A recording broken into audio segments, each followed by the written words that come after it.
Hello students, मैं हूं गौरव गोयल। तो आज के चैप्टर में हम लोग देखेंगे एसिड बेस एंड सॉल्ट में सेकंड पार्ट। पहले पार्ट में हमने देख लिया था एसिड बेस की थ्योरी और एसिड्स कितने टाइप्स के होते हैं, basically on the basis of concentration के बेसिस पे, स्ट्रेंथ के बेसिस पे, ठीक है, सोर्स के बेसिस पे किस किस तरीके से हमको मिलते हैं। आज हम कवर करेंगे फिजिकल और chemical properties of N acid. अब देखो, एसिड्स की हमको प्रॉपर्टीज देखनी है। कौन कौन सी properties of acid? Properties of acid.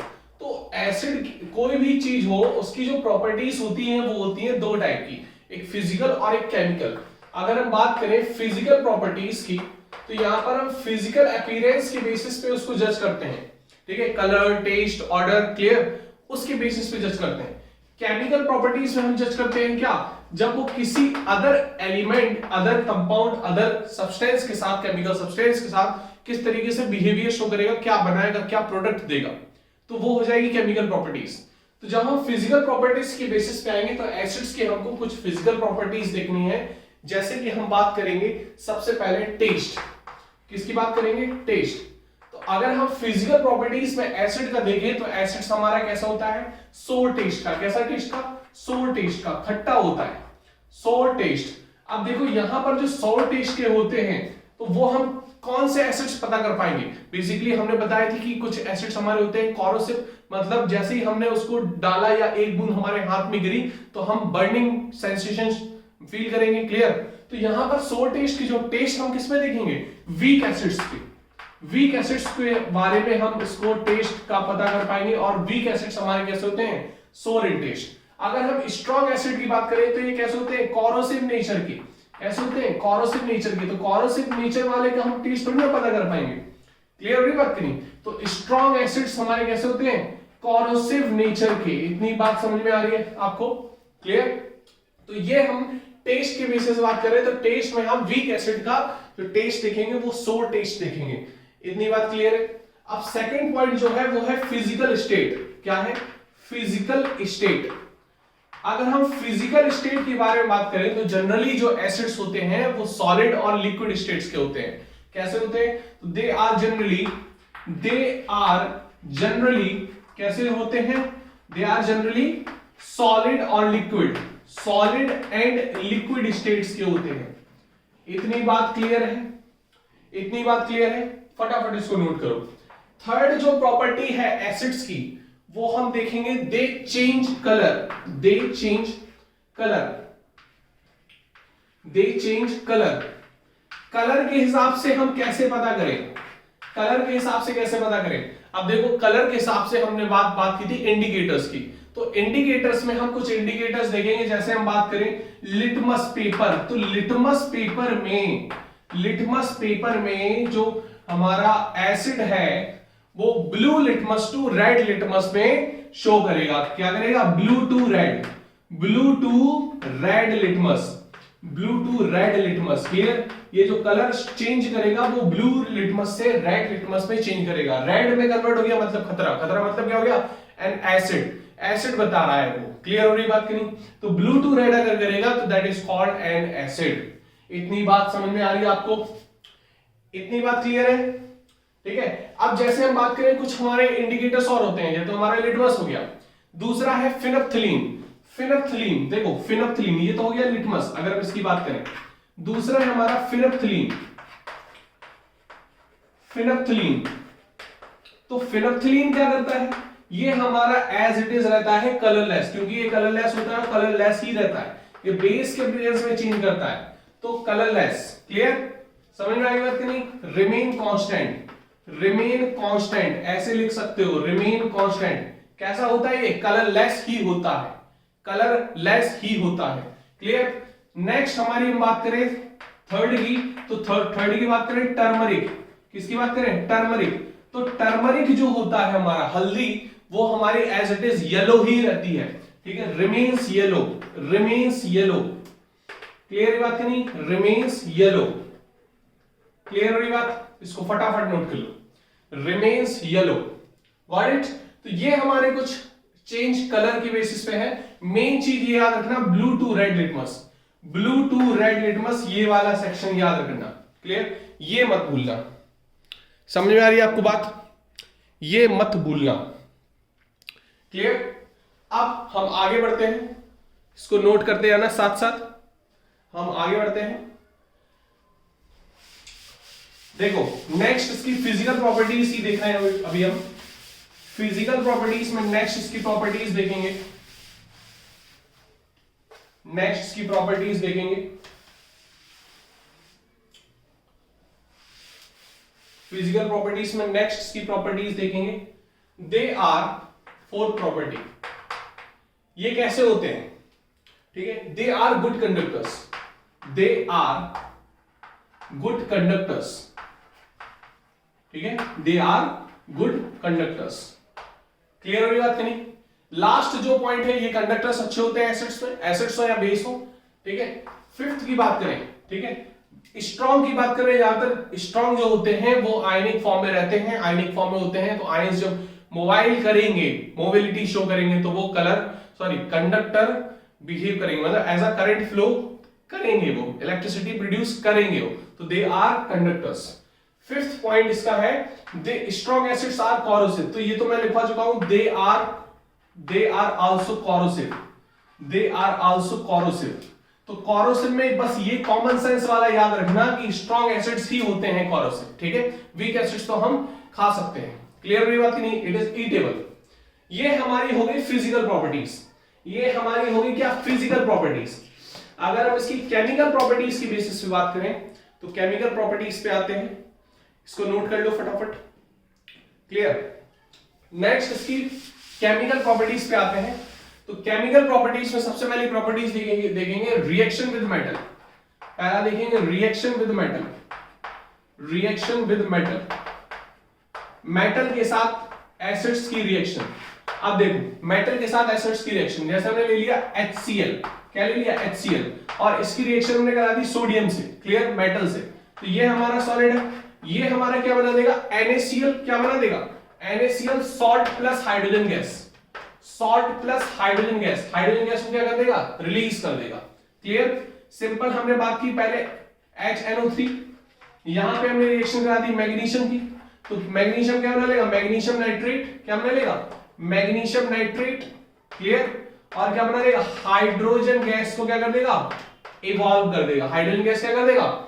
Evolve कर देगा। इतनी बात समझ में आ रही है आपको? इतनी बात समझ में आ रही? कर लोगे ये सारी चीजें? ठीक है। हम आयरन के साथ रिएक्शन करा दें H2SO4 की, आयरन के साथ H2SO4 की रिएक्शन करा दें। क्लियर? तो आयरन के साथ करा दें, क्या बनाएगा? FeSO4, FeSO4 plus H2 gas क्या कर देगा? H2 गैस निकाल देगा। इतनी बात क्लियर है? तो हाइड्रोजन गैस निकलेगी जब भी मेटल के साथ एसिड की रिएक्शन होगी। मेटल के साथ जब भी एसिड की रिएक्शन होगी, हाइड्रोजन गैस निकलेगी। हम वीक एसिड भी ले ले रहे हैं। देखो हमने बात की CH3COOH, हमने यहां पर सोडियम की रिएक्शन कराई, तो ये क्या बना देगा? Sodium salt of acetic acid, COONA। यहां पर क्या कर देगा? हाइड्रोजन गैस को निकाल देगा। हाइड्रोजन गैस क्या कर देगा? निकाल देगा। क्लियर? इतनी बात समझ में आ रही? तो ये हमारे वीक एसिड्स हो गए, ये सारे स्ट्रॉन्ग एसिड्स हो गए, H2SO4, HNO3, nitric acid. Clear? और ये हमारा HCl। इसको फटाफट नोट कर लो, फटाफट नोट कर लो। क्लियर? नेक्स्ट हमारी जो केमिकल प्रॉपर्टीज है, नेक्स्ट हमारी केमिकल प्रॉपर्टीज है वो है हमारी reaction with base. Reaction with base important है ये। देखो सेकंड प्रॉपर्टी है reaction with base. Reaction with base, base के साथ रिएक्शन कराएंगे। ठीक है, ये हमारी जो रिएक्शन है वो कहलाती है न्यूट्रलाइजेशन रिएक्शन। कौन सी reaction? Neutralization reaction. Neutralization reaction. ठीक है, कौन सी रिएक्शन है? न्यूट्रलाइजेशन। न्यूट्रलाइज हो जाएगा यहां पर। हम सिंपल ले ले HCl। HCl की रिएक्शन हमने करा दी NaOH के साथ। किसके साथ? NaOH के साथ। क्या बना देगा ये? क्या बना देगा? जब भी एसिड और बेस की रिएक्शन होती है, एसिड और बेस की रिएक्शन होती है, हमेशा बनाता है सॉल्ट प्लस वाटर। तो एसिड और बेस की होगी, यहां पे बनाएगा सॉल्ट NaCl। परिचित हो आप इससे? वाटर बना देगा। यहां पर जनरल रिएक्शन याद रखना, जब भी एसिड की रिएक्शन बेस के साथ होगी तो क्या बनेगा? Salt plus water. क्या बना देगा? Salt plus water. वाटर और कोई भी सॉल्वेंट भी हो सकता है, तो वाटर की जगह सॉल्वेंट भी रख सकते हो आप, ठीक है। तो जनरली हमारा वाटर बनेगा। क्लियर, समझ में आ गई बात। अगर एसिड से H+ और बेस से OH निकलेगा तो वाटर बनेगा। क्लियर, नोट कर सकते हो आप। नेक्स्ट हम और भी रिएक्शन कर सकते हैं, जैसे हमने बात की HNO3 के साथ हमने और भी रिएक्शन कर दी, जैसे हमने बात की MgOH का होल ट्वाइस, ये भी हमारा बेस है। क्लियर, तो क्या बना देगा, मैग्नीशियम नाइट्रेट MgNO3 का होल ट्वाइस, ये बना गया सॉल्ट, और वाटर बन जाएगा, क्लियर हो रही बात की नहीं। यहां पर 2 मोल ले लोगे आप एसिड के, यहां पर 2 मोल हमारा क्या बन जाएगा, वाटर। बोलो इतनी बात क्लियर है, तो 2 मोल हमारा वाटर बन जाएगा। इसको फटाफट नोट कर लो आप, फटाफट इसको नोट कर लीजिए आप। क्लियर, तो एसिड और बेस ये जनरल रिएक्शन है, इसको याद कर लेना। तो एसिड प्लस बेस जब भी रिएक्शन होगी सॉल्ट प्लस वाटर बनेगा। क्लियर, नोट करो इसको फटाफट, नोट करिए जल्दी, नोट करिए जल्दी, हटा दें इसको। देखो नेक्स्ट रिएक्शन क्या है हमारी, नेक्स्ट रिएक्शन क्या है, तो ध्यान से देखते जाना, ध्यान से देखते जाना, ध्यान से देखते जाना। देखो नेक्स्ट रिएक्शन है केमिकल प्रॉपर्टीज में, केमिकल प्रॉपर्टीज में नेक्स्ट रिएक्शन है थर्ड रिएक्शन है reaction of acid with carbonates and bicarbonates.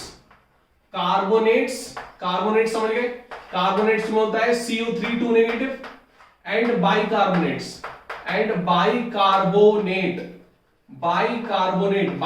में क्या होता है HCO3 नेगेटिव। जैसे सोडियम कार्बोनेट क्या होता है Na2CO3, ये हमारा 10H2O डाल दो वॉशिंग सोडा हो जाता है। ऐसे NaHCO3 ये हमारा क्या होता है बेकिंग सोडा। क्लियर, तो ये हमको पता है, ये सोडियम हाइड्रोजन कार्बोनेट, इसको बोलते हैं बाइकार्बोनेट। सोडियम हाइड्रोजन कार्बोनेट को सोडियम बाइकार्बोनेट भी बोलते हैं।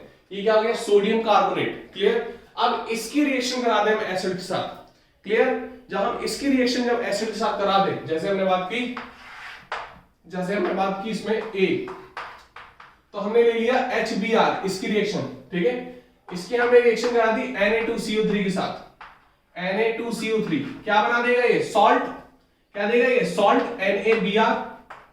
बोलो क्लियर हो रही बात की नहीं। कार्बोनेट जब भी होगा याद रखना CO2 गैस निकलेगी, कार्बोनेट जब भी होगा याद रखना CO2 गैस निकलेगी और वाटर निकल जाएगा। ठीक है, तो कार्बोनेट और बाइकार्बोनेट में बस ये याद रखना CO2 गैस निकलेगी, वाटर नहीं निकलेगा। क्लियर, तो यहां पर salt plus CO2 plus water. Clear, salt plus CO2 plus water. इतनी बात समझ में आ रही है आपको कि नहीं आ रही? क्लियर हो गई बात। सेम चीज बाइकार्बोनेट के साथ कर दे, HBr प्लस NaHCO3। क्या कर दे, NaHCO3। सिंपल हमारा बन जाएगा NaBr plus CO2 plus H2O plus CO2 plus H2O। Same चीज बनेगी। क्लियर, सेम चीज बनेगी। फटाफट नोट कर लो इसको। समझ में आ रही बात कि नहीं? क्या कर लो, फटाफट इसको नोट कर लो। ठीक है, तो याद रखना जब भी एसिड की रिएक्शन हो रही है, एसिड की रिएक्शन हो रही है किसके साथ, कार्बोनेट्स या फिर बाइकार्बोनेट्स के साथ क्या क्या बन रहा है जरा बताना। सॉल्ट बन रहा है, कार्बन डाइऑक्साइड बन रही है और वाटर बन रहा है। इतनी बात याद रखना। ठीक है, इतनी बात याद रखना। क्लियर होगी बात की नहीं? कौन कौन सी रिएक्शन कर चुके हम? एसिड की रिएक्शन मेटल के साथ रिएक्शन होगी, क्या बन जाएगा जल्दी बताओ। सॉल्ट प्लस हाइड्रोजन गैस निकल जाएगी, सॉल्ट प्लस हाइड्रोजन गैस निकल जाएगी, फरार। नेक्स्ट दूसरे में क्या कर रहा है हमने, रिएक्शन ऑफ एसिड के साथ बेस की रिएक्शन। हमेशा ध्यान रखना एसिड की बेस के साथ रिएक्शन होगी, क्या बनेगा, salt plus water. Third reaction acid की रिएक्शन कार्बोनेट्स और बाइकार्बोनेट्स के साथ हम करा रहे हैं, तो वहां पर क्या बन जाएगा, salt plus CO2 plus water. Salt plus CO2 plus water याद कर लेना बिल्कुल। ये जनरल रिएक्शन आपको पता होगी, आप अपने आप प्रोडक्ट बनाते जाओगे। अब देखो ये हमने कुछ एग्जांपल्स बता दिए आपको, जितने भी एग्जांपल बने तुरंत आप याद रखो। सॉल्ट क्या होता है, NaBr, NaCl, ठीक है, MgCl2, ठीक है, सोडियम कार्बोनेट, बाइकार्बोनेट।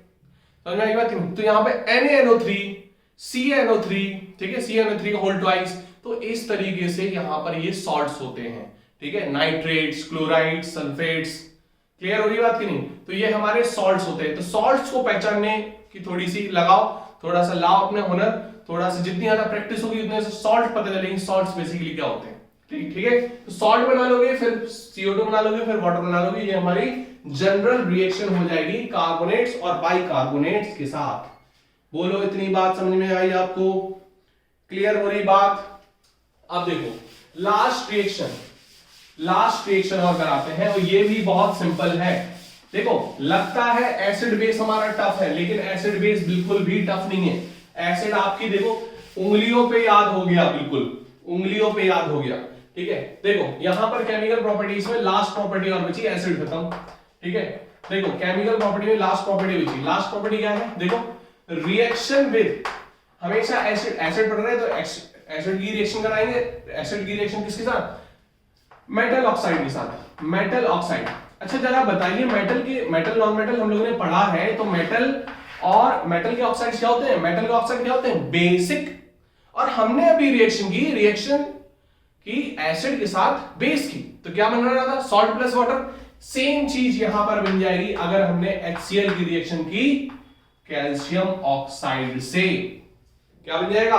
तो याद रखना क्या बन जाएगा? CaCl2 plus water, CaCl2 plus water. Clear हो रही बात की नहीं हो रही? क्लियर हो रही बात की नहीं हो रही? तो याद रखना ये हमारा क्या है? बेस। मेटल ऑक्साइड्स क्या है? बेस। तो एसिड की बेस के साथ रिएक्शन कराओगे, सॉल्ट प्लस वाटर बनेगा, सॉल्ट प्लस वाटर बनेगा, क्योंकि मेटल ऑक्साइड्स क्या है? बेस। ये बेसिकली इनडायरेक्टली वही क्वेश्चन है एसिड की रिएक्शन बेस के साथ, लेकिन इन्होंने मेटल ऑक्साइड बोल दिया जानबूझकर। यहां पर आप कंफ्यूज हो सकते हो, लेकिन आपको बिल्कुल क्रिस्टल क्लियर है कि मेटल ऑक्साइड हमारा बेस होता है। तो जैसे ही मेटल के साथ ऑक्सीजन देखा आपने, तो मेटल ऑक्साइड हो गया, बेस हो गया। एसिड की बेस के साथ रिएक्शन होती है, सॉल्ट प्लस वाटर बनता है। क्लियर? यहां पर रिएक्शन खत्म होती है हम लोग की। और रिएक्शन कर लो, जैसे मैंने बात की H2SO4 की रिएक्शन MgO के साथ करा दो, मैग्नीशियम ऑक्साइड। ये क्या होगा? बेस, ये क्या होगा? एसिड। क्या बन जाएगा? क्या बन जाएगा? MgSO4 magnesium sulphate plus water. Magnesium sulphate क्या है? सॉल्ट है। मैग्नीशियम सल्फेट क्या है? सॉल्ट है। अब यहां पर क्लियर हो गया आपको? अब देखो शुरुआत में पहले लेक्चर में हमने क्या कवर किया? पहले लेक्चर में हमने कवर किया एसिड बेस की थ्योरीज। कौन कौन सी? अर्हीनियस थ्योरी, एसिड बेस। अर्हीनियस ने क्या बताया? कंपाउंड को पानी में डालो, H plus they acid, OH minus they base, that's it, खत्म करो उसको। अर्हीनियस खत्म हो गया, पानी में था इसलिए खत्म हो गया। अब ब्रॉन्स्टाइन ने बोला कि ब्रॉन्स्टाइन लॉरी ने बोला कि अगर सूखा हो, ड्राई कंडीशन हो, हम लोग कहां पे हो? डिजर्ट में हो, ठीक है, रेगिस्तान में हो, वहां कैसे पता करेंगे हम एसिड बेस? तो उन्होंने बोला कि अगर कोई कंपाउंड H प्लस दे दे सूखे में भी, तो वो एसिड होगा। अगर OH ले ले तो वो क्या होगा? बेस होगा। सॉरी, यहां पर H प्लस दे दे तो एसिड होगा, H प्लस ले ले तो बेस होगा। ब्रॉन्स्टाइन ने क्या बोला? H प्लस दे दे, वहां भी देना था H प्लस का, तो वो तो लिक्विड में था, है ना, वाटर के प्रेजेंस में था, तो H प्लस देना में, दोनों में H प्लस देगा तो एसिड होगा। लेकिन वहां पे OH देगा पानी में तो एसिड बेस होगा, OH देगा तो बेस होगा। यहां पर H प्लस लेगा तो बेस होगा। क्लियर? ब्रॉन्स्टाइन पे H प्लस लेगा तो बेस होगा। अब बात आई H प्लस हो ही ना, तो फिर लुईस ने बताया लोन पेयर तो होंगे। तो लोन पेयर जो देगा, लोन पेयर क्या होते हैं? जो बॉन्ड नहीं बनाते हैं वो लोन पेयर होते हैं।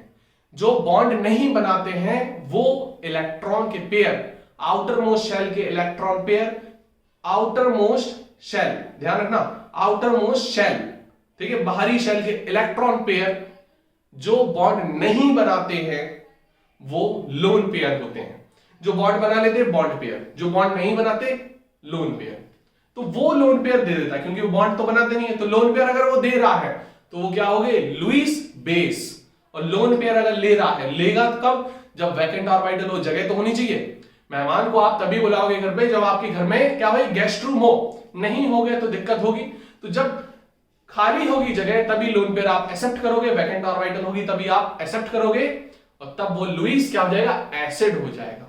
इतनी बात क्लियर हो रही है आपको? बात समझ में आ गई बात? तो ये फर्स्ट लेक्चर में हमने कंप्लीट किया। अब देखो कुछ लोगों ने पूछा था सर ये आप लोन पेयर और बॉन्ड पेयर एक बार बता दीजिए। लोन पेयर बॉन्ड पेयर क्या होता है? तो देखो जरा लोन पेयर बॉन्ड पेयर को एक बार समझ लीजिए आप लोग। लोन पेयर बॉन्ड पेयर होता क्या है, जैसे हमने नाइट्रोजन की बात की तो नाइट्रोजन का एटॉमिक नंबर कितना होता है 7। तो यहां पर अगर हम बात करें तो 2,5 होता है इसका, अगर हम इसके हिसाब से भरे, ठीक है, इसके हिसाब से भरे तो यहां पर ये तो हमारा इनर शेल का हो गया इलेक्ट्रॉन, ये हमारा क्या हो गया बाहर शेल का इलेक्ट्रॉन।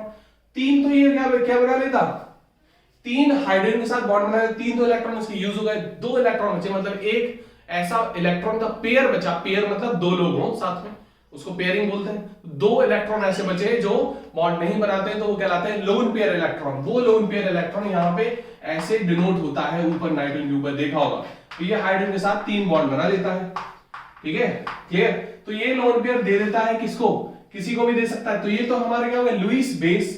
अब जिसको देगा, जैसे हमने बात कर ली बोरॉन, बोरॉन की वैकेंट ऑर्बिटल होती है, ये इसको दे देता है, तो बोरॉन BH3, बोरेन, इसको बोरेन बोलते हैं BH3 को। तो ये हमारा हो गया लुईस एसिड, क्या हो गया लुईस एसिड, क्योंकि इसकी जगह खाली है, इसकी जगह खाली है, ठीक है। तो ये हमारा दे देता है। इतनी बात समझ में आ रही है आपको कि नहीं आ रही, क्लियर हो गई होगी बात। थोड़ा और समझ लेते हैं इसको, थोड़ा और समझ लेते हैं इसको। देखो हम थोड़ा और समझा देते हैं।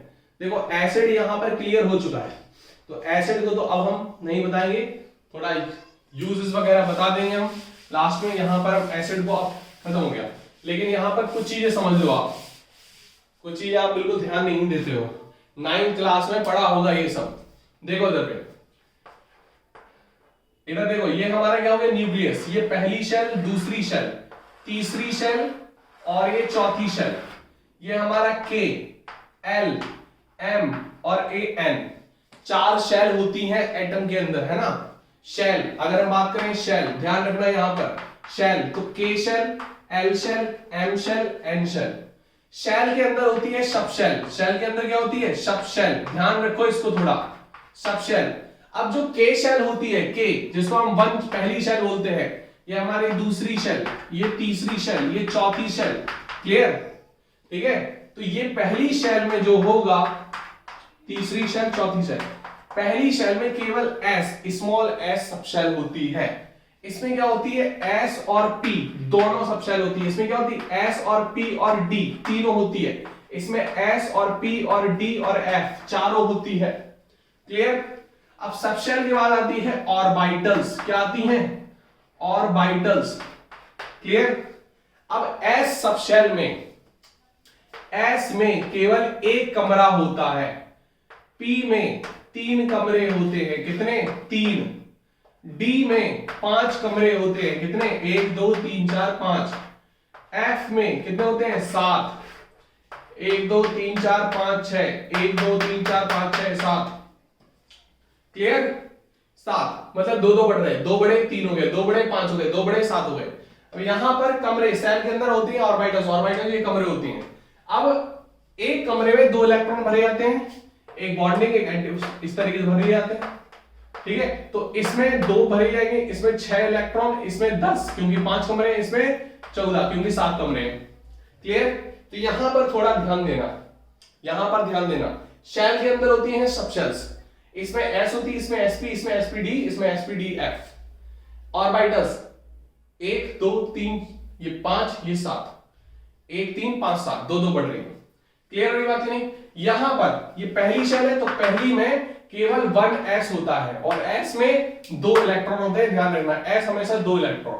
अब 1p तो होती नहीं है, तो क्या होगी 2s, 2 में s होता है, फिर s2 2 ही होता है, फिर 2 की p भी होती है, 2 में p में कितने होते हैं इलेक्ट्रॉन मैक्सिमम 6, फिर क्या आएगा 3, तो 3 में क्या होगा 3 में s में तो 2 ही होते हैं, फिर 3p आएगा, 3p में कितने होते हैं p में तो हमेशा 6 होते हैं, याद रखना 1 से लेकर 6 तक भरोगे, ठीक है, 7 तो नहीं आ पाएंगे। फिर आ जाएगा 3d d में बनेगा 10, फिर 3 का 4s में फिर से 2। तो इस तरीके से सीरीज याद रखना है ऐसे, क्लियर। इसको हटा दे रहे। अब देखो यहां पर ध्यान से देखना, हम बात कर रहे हैं नाइट्रोजन की, अब भर लोगे आप। तो पहली शेल नाइट्रोजन में कितना होता है 7 इलेक्ट्रॉन, तो पहली शेल में 2 इलेक्ट्रॉन 1s2, दूसरी शेल में 2s2, फिर 2p, 2 2 4 तो भर गए, बचे 3 इलेक्ट्रॉन, 7 होते ना, तो 2 2 4 क्या है 2p में कितने बचे 2 2 4 3 बचे, तो 3 भर दो इसमें, 3 भर दोगे। अब देखो यहां पर आउटर मोस्ट शेल लिखते हैं, आउटर मोस्ट शेल पहले हमने क्या बना था 2,5, तो 2 इसमें था पहली शेल में, 5 इसमें, 2 3 5 दूसरी शेल में कितने हैं 5। तो इस तरीके से तो यहां पर हम आउटर मोस्ट शेल का देखते हैं केवल। अगर स्लो करना है स्लो कर लेना यूट्यूब पे, आराम से पढ़ना, दोबारा देख लेना, लेकिन ये बहुत इंपॉर्टेंट है इसलिए इसको समझ अच्छे से लेना। क्लियर हुई बात नहीं? डाउट सेशन में पूछ लेना, लेकिन इसको समझना बहुत जरूरी है। ठीक है, ये इलेक्ट्रॉनिक कॉन्फ़िगरेशन बताता है सब शेल के अकॉर्डिंग। इन 9th क्लास में आप लोग पढ़े नहीं है, या आप लोगों की दिक्कत है, तो अगर पढ़े हो तो वेल एंड गुड, बहुत अच्छी बात है। ठीक है, तो इसको कवर कर लेना, एक बार रिवाइज कर लेना। तो अगर हम बात करें 1s2 2s2 2p3, अब देखो यार जरा ध्यान से देखो, अगर अभी पढ़ लिया 11th में पूरा छपा रहेगा। ठीक है, इधर देखो, अब अगर हम बात करें 1s2 2s2 2p3, अब देखो जरा, ये हमारा हो गया लोन पेयर। ठीक है, ये तो बॉन्ड नहीं बनाएगा, ये हमारे अनपेयर्ड इलेक्ट्रॉन 1 2 3 तीनों में बराबर बांटना पड़ेगा। ठीक है, 3 में ऐसा नहीं करोगे 2 में भर दिया 1 इसमें। ठीक है, पहले तीनों बराबर फिर इसको दोबारा में भरो। ठीक है, तो यहां पर इस तरीके से कर दिया, ये 3 बना लेंगे बॉन्ड। ठीक है, हाइड्रोजन के साथ, तो NH3 बन जाता है, ये बनता है लोन पेयर। अब दिख रहा होगा लोन पेयर क्लियर, इसलिए ये बताने के लिए, लोन पेयर दिखाने के लिए क्लियर हमको ये सब बताना पड़ा। ठीक है, तो लोन पेयर यहां दिख रहा होगा क्लियर, ये लोन पेयर है, क्योंकि ये बॉन्ड नहीं बना रहा, पेयर है ये, तो यही जाता है। अब देखो बोरॉन की बात करें, बोरॉन के पास बोरॉन कितना होता है 5 होता है, तो 1s2 2s2 2p1। अब जरा आउटर मोस्ट शेल में देखो, ये हमारा पेयर हो गया 2s2, 1s2 का हटा दो अंदर कर दो, अब ये 2p1 बचा, कितना बचा 2p1। ये अब 2 ऑर्बिटल खाली है, भैया चला जाता है, कमरे खाली हैं, चलो चले जाओ, मेहमान तो आ सकते हैं फिर, क्योंकि कमरे हैं मेहमान आ सकते हैं। यहां पर इस तरीके से इसको लुईस एसिड बोल देते हैं BH3 में जब बनता है बोरॉन को, क्योंकि ये बोरॉन है, ये एक्सेप्ट कर लेगा, ये नाइट्रोजन है, ये दे देगा। क्लियर? तो ये लोन पेयर दे देगा, तो नाइट्रोजन वाला हमारा क्या हो जाता है Lewis base, lone pair donor Lewis base, और ये lone pair acceptor Lewis acid. Clear? एक बार इसको और अच्छे से समझ लेना। अब हम ये पिछले लेक्चर की कहानी है। अब आज के लेक्चर में हमने क्या पढ़ा? आज के लेक्चर में हमने पढ़ा फिजिकल और केमिकल प्रॉपर्टीज। फिजिकल प्रॉपर्टीज में क्या क्या पढ़ा? पहली प्रॉपर्टी, सबसे पहले टेस्ट। टेस्ट कैसा होता है इसका? सोर। उसी से एसिड का मतलब आया। ठीक है, मतलब खट्टा, तो खट्टा होगा एसिड होगा। अब कुछ स्ट्रॉन्ग एसिड भी होते हैं जो कॉरोसिव होते हैं, तो टेस्ट का हम केवल वीक एसिड का पता कर सकते हैं कि ये सोर होते हैं, सोर इन टेस्ट, बाकी कॉरोसिव होते हैं। सेकंड, हम बात करें कलर की, तो कलर में क्या होता है? फिजिकल स्टेट देख लो, तो फिजिकल स्टेट में सॉलिड और लिक्विड होते हैं जनरली एसिड्स। अगर हम उसकी बात करें, किसकी? कलर की, तो कलर में इंडिकेटर से पता चलेगा। इंडिकेटर हमने लिटमस डाला तो ब्लू से रेड दे दिया, एसिड हो गया। हल्दी कभी बदलेगी नहीं, पीली की पीली रहेगी एसिड में। अगर एसिड डाल दी हल्दी में एसिड डाल दिया, पीला का पीला रहेगा। क्लियर? नहीं बदलेगा। Clear? Second, third, phenolphthalein. Phenolphthalein क्या होता है? कलरलेस होता है, तो कलरलेस ही रहेगा, बेस के प्रेजेंस में चेंज होता है। यहां पर हम कलर से भी पता कर लिया। नेक्स्ट, कंडक्टर होता है। हाँ, एसिड्स हमारे कंडक्टर्स होते हैं, क्योंकि वो आयंस में टूटते हैं, स्ट्रॉन्ग एसिड्स और अच्छे कंडक्टर्स होते हैं। ठीक है, अब हम बात करें इसकी कॉरोसिव, तो कॉरोसिव नेचर होता है, क्योंकि स्ट्रॉन्ग एसिड्स हमारे कैसे होते हैं? कॉरोसिव। ठीक है, वो हमारे डिकम्पोज कर देते हैं। ठीक है, डिकम्पोज मतलब कुछ अगर लोहे में भी डाल दो, आयरन में भी डाल दो, तो वहां भी वो टूटने लगता है छोटे छोटे टुकड़ों में, कॉरोसिव हो जाता है। कॉरोसिव मतलब डिकम्पोज होना, डिकम्पोज मतलब टूटना। ठीक है, जैसे एसिड डाल देंगे वो डिकम्पोज होने लगेगा, कॉरोसिव नेचर शो करेगा। क्लियर? इतनी बात क्लियर है। अब केमिकल प्रॉपर्टीज, तो मेटल के साथ रिएक्शन होगी एसिड की, हाइड्रोजन गैस निकाल देगा। ठीक है, नेक्स्ट सेकंड, फिर बेस के साथ रिएक्शन करेंगे तो क्या बनेगा? Salt plus water. क्लियर होगी बात की नहीं? फिर हम कार्बोनेट्स और बाइकार्बोनेट के साथ देखें, तो कार्बोनेट्स और बाइकार्बोनेट साथ सेम रिएक्शन दे रहा था, कार्बोनेट आ गया मतलब CO3 आ गया वहां पर, तो CO2 दे देगा और पानी दे देगा और सॉल्ट दे देगा। क्लियर? समझ में आ गई बात? नेक्स्ट लास्ट में हम देखेंगे मेटल ऑक्साइड के साथ। तो मेटल ऑक्साइड क्या होता है? बेस। तो बेस के साथ एसिड की क्या रिएक्शन होती है, कि कैसे बिहेव करते हैं? सॉल्ट प्लस वाटर देते हैं, या सॉल्ट प्लस वाटर की जगह और कोई सॉल्वेंट भी हो सकता है, तो सॉल्ट प्लस सॉल्वेंट, इस तरीके से याद कर सकते हो सारी चीजें। तो आज के लेक्चर इतने ही कवर करेंगे हम। अब नेक्स्ट लेक्चर तक एसिड का पूरा सेक्शन आपको कंप्लीट करना है। लोन पेयर ये सब समझ लेना, लुईस एसिड लुईस बेस, क्योंकि ये समझना बहुत ज्यादा इंपॉर्टेंट है। ठीक है, तो इसको नोट कर लो। तब तक के लिए बाय बाय।